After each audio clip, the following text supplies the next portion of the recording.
up a little so I can push it. It's way over here. Oh, okay.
Got the barn whitewashed yesterday.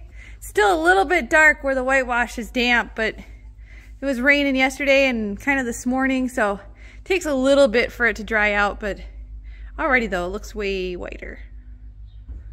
Today, we are just doing some random little projects. Alan went down somewhere in Wisconsin to buy a different cattle chute, so we'll show that once he gets back. But while he's gone, I've got Joshua and Jason and my niece with me, and we were gonna go and put our ground blinds up for the youth hunt in Minnesota, which is happening now this week over MEA weekend. And then I've also got a fence that's down, and I'm gonna stick some insulators on that while we're out here anyway. So we'll get that done. And obviously we're still not that far away from home because Jumper decided to follow us to the blind. He is notorious for doing that. Now these blinds, they all come with these little dinky tent spikes, which I've never found them to hold anything. So what we ended up doing now is we use these screw-in anchors. You can run them in with a drill or whatever, and they hold way, way better. We had one of my blinds was out in a cornfield all winter, did not blow away with the ground anchors. So they work really good. All right, we got that one done. It's in place and ready for Thursday.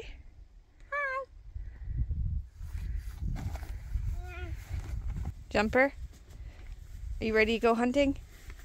Like, I want to go hunt some mice right now. I definitely don't complain about fencing with weather like this. It's beautiful today. And the view, it's hard to beat.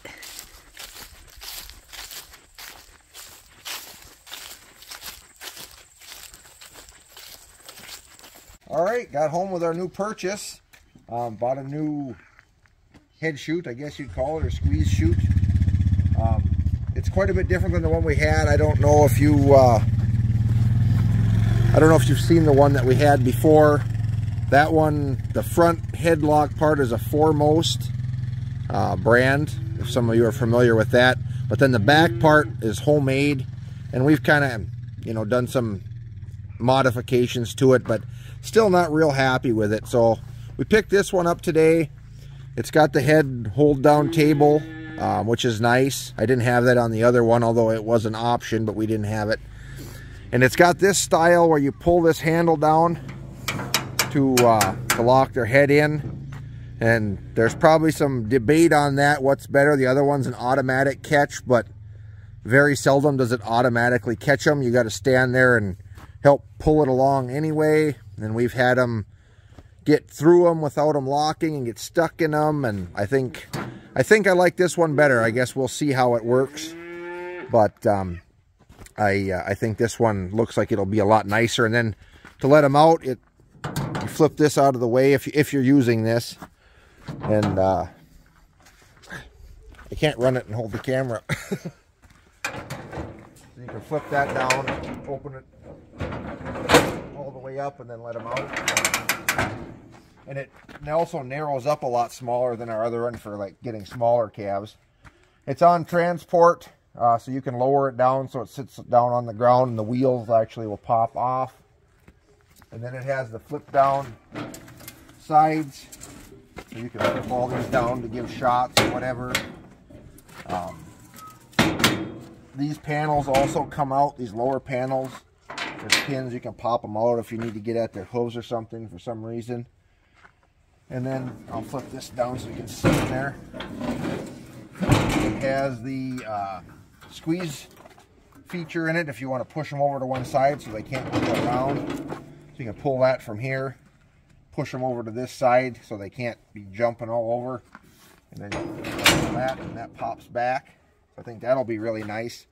And one of the things that I'm really looking forward to having on here that I think is going to really be nice is this rear gate on it. Pull that up. As soon as they get in there, you can drop it down so they can't back up. Our other one, we had to stick a pipe through, and which works, but it can be kind of dangerous because you're trying to get a pipe in there and they're hitting it. I still am going to have, so you can put a pipe through here. I actually think it's kind of set up that way. I don't know what brand this is, but if any of you out there are familiar with it, if you could let me know what these little things are for. I'm thinking they are for some kind of a pipe or something to go through there, but maybe I'm wrong. Because on the other side, there is uprights in here that would hold a pipe. So I'm assuming that that's what those are, something to do with that, but I don't know for sure. But yeah, that's and kind of the other side has the squeeze on it. It does have another flip down in the back here. And then in the front, it doesn't have a flip down, but it's got the vertical bar so you can get in there to give shots or whatever. So yeah, I think it's going to be nice. I need to go through and get all the joints and stuff lubed up on it, because I think it's been sitting quite a while. And then this side, I might tighten this up a little bit. There's a little play in this mechanism here where it could shut a little bit tighter if that was tightened up, but otherwise I think it'll be pretty nice. Steel floor. It's got slats in the floor so they can't slip. Our other one had a wood floor, which I've replaced, but that one should have some slats. It does get kind of slippery in that other one, but I think this will just be a lot nicer all the way around. And it's a lot taller too, because our other one, you've got a bar going across like right at forehead height. So the bigger cow's got to duck under it, and if you're doing anything from the back, you wind up walking into it. And obviously this one will have the gate there too, but That still gets up a lot higher than what our other one is, I think. So obviously it's higher now because it's up off the ground too, but it looks a lot higher than what it would be, but I think it's still a lot better than the old one. So we'll see how it works. But I think it's going to work pretty nice. It's October 20th, 2023 today. It's a beautiful day out. We've been getting some rainy days on and off. So it's been nice to get the moisture. It's made some stuff a little bit muddy, but the fields are holding up good yet. The cow yards are probably the worst, but the field's doing okay. So anyway, today we're going to finish corn chopping. I think I've got about 3 loads left out in this field to chop, and that should be it. The silo, I haven't been up there. It's not going to fill the silo by the barn. I'm pretty sure. I don't know. I'm hoping it'll be about half full, but we'll see what that's at. I know this seems kind of drug out because we're just still chopping corn now, but we haven't been chopping like, you know, full days every day all the way up until now.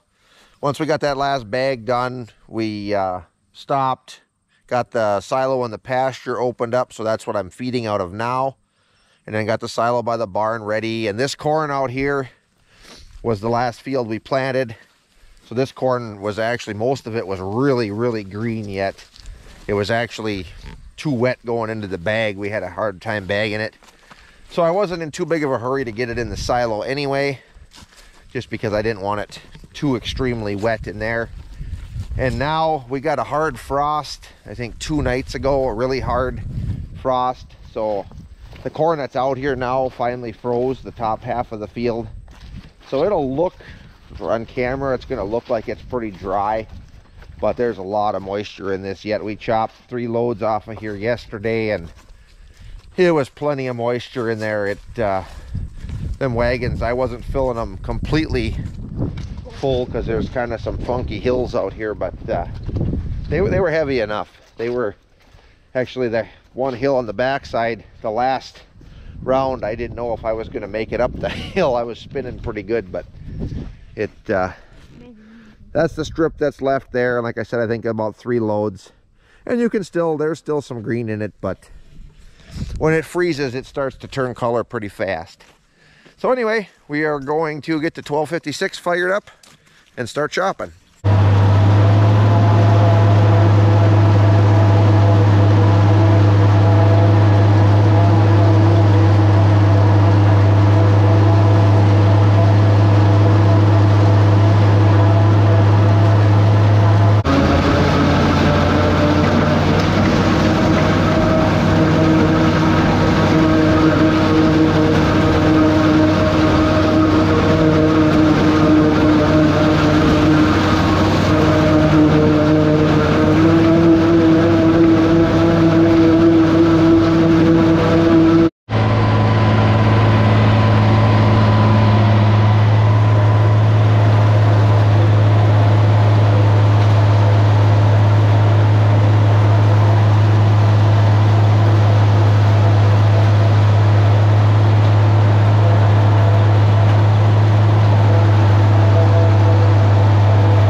Got it all chopped. There was just under 3 loads, so about what I figured. So now we're done chopping for the year. Now we just got to get them 3 in the silo and get the silo covered up, and then that'll be all done.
It's been a really good harvest, I have to say. I mean, we've had a couple breakdowns and things here and there that always go along with harvest, but the yield, for as dry as it is this year, I really can't believe how the corn yielded. It was really good.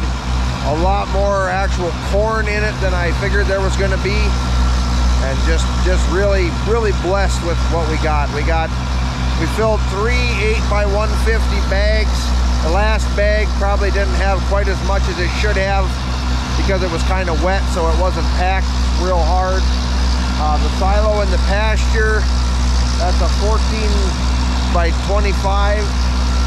There was a little bit, there was about 4 feet, I think, of some sorghum left in the bottom, but the rest of that was corn silage. And I think there's probably about, I haven't climbed up this one yet, but it's probably 20-25 feet in here, and this is a 12-foot diameter, so very blessed for that.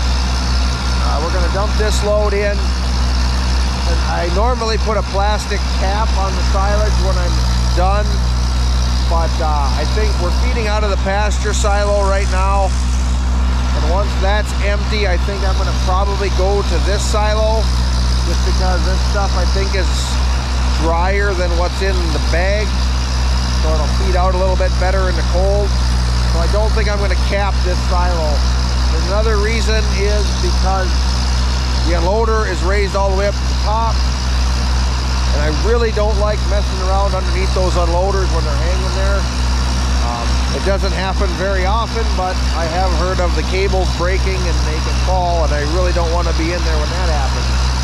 So I think what we'll probably do is lower it down so it's fairly close to the surface. I'll go up there with a fork, level it off, and then I think we'll just leave it there because it won't be extremely long that it'll be sitting. If it was going to be sitting a whole year or something, then I maybe would, but I don't think you're going to get a lot of spoilage, especially with it getting colder now. So better to do that than, I think, try working under there with that unloader hanging above your head. But anyway, thanks everybody for watching. We really appreciate it. If you're still harvesting, stay safe out there, and God bless.